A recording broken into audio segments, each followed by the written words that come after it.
nuevo al canal. Comenzamos nuevo bloque, que es el destinado a cuadriláteros y circunferencias, ¿de acuerdo? Empezamos con un apartado que va a ser destinado a los cuadriláteros. Bien, un cuadrilátero es simplemente un polígono que tiene 4 lados, ¿vale? Cualquier ejemplo, por ejemplo, ponemos algunos aquí. Eso sería un cuadrilátero. Eso sería un cuadrilátero. Ese también sería un cuadrilátero, ¿de acuerdo? Solo el único criterio es que tiene que tener 4 lados. Ahora vamos a hablar de la clasificación de esto. En primer lugar tenemos los paralelogramos, ¿vale? Que son cuadriláteros, por tanto tienen 4 lados, pero tienen lados paralelos 2 a 2. Y de estos existen 4 tipos, ¿de acuerdo? En primer lugar tenemos la figura que todos conoceréis, que es el cuadrado, que su característica es que tiene 4 lados iguales y 4 ángulos iguales, ¿de acuerdo? Que además son rectos. Después tenemos los rectángulos, cuya característica es que tienen los lados iguales 2 a 2 y también 4 ángulos iguales que son rectos. Por ejemplo, esa es la figura de un rectángulo. Tiene los ángulos rectos y además tiene los lados iguales 2 a 2. Es decir, el lado corto de un lado es igual al lado corto del otro y el lado largo es igual al lado largo.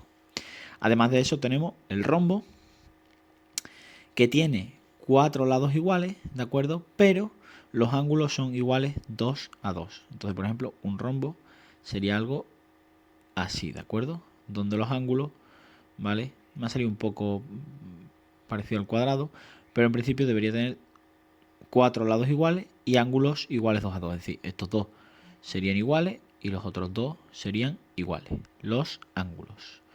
Por último, tenemos la figura del romboide. El romboide se caracteriza por tener también lados iguales 2 a 2 y los ángulos iguales 2 a 2, ¿de acuerdo?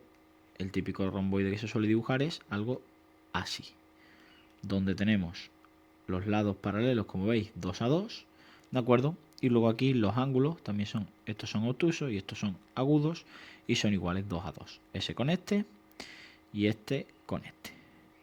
¿De acuerdo? Bien. Además tenemos, después de los paralelogramos, otro tipo de figuras que son los trapecios. También son cuadriláteros, pero estos tienen solo 2 lados paralelos.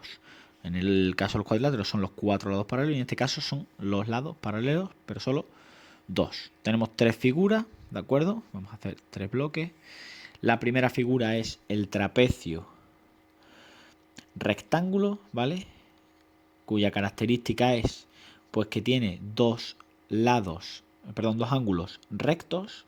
La figura típica es esta, ¿de acuerdo? Y además la otra característica es que los lados paralelos no son iguales. Como veis, este lado es más corto que el de abajo. Y estos son los dos ángulos rectos. Ese es el trapecio rectángulo. ¿De acuerdo? Tenemos también el trapecio isósceles, que el trapecio isósceles se caracteriza porque los lados no paralelos son iguales, es decir, tenemos un lado paralelo y luego tenemos dos lados, ¿de acuerdo?, que no son paralelos, pero son iguales. Es decir, este lado y este lado son iguales, ¿de acuerdo? Además, los ángulos son iguales 2 a 2. Estos dos de arriba son iguales y los dos de abajo también son iguales. Es decir, este ángulo iría igual con este y este iría igual con este. ¿De acuerdo? Y por último tenemos el trapecio escaleno, en donde el trapecio escaleno que se caracteriza por que no hay ni lados ni ángulos rectos. No hay lados iguales ni ángulos rectos, ¿de acuerdo? Por ejemplo, un trapecio escaleno sería algo pues así, ¿de acuerdo? Sin ángulos rectos ni lados paralelos. Bien, por último tenemos los trapezoides, que estos son cuadriláteros, es decir, 4 lados, pero no tienen ni siquiera lados paralelos. Un ejemplo de trapezoide pues podría ser algo como, pues yo qué sé, algo así. Esto sería, por ejemplo, un trapezoide, ¿de acuerdo? Bien, pues hasta aquí el vídeo de hoy. Espero que os haya servido para aprender. Si es así, podéis dejar un like y nos vemos en el siguiente. Chao.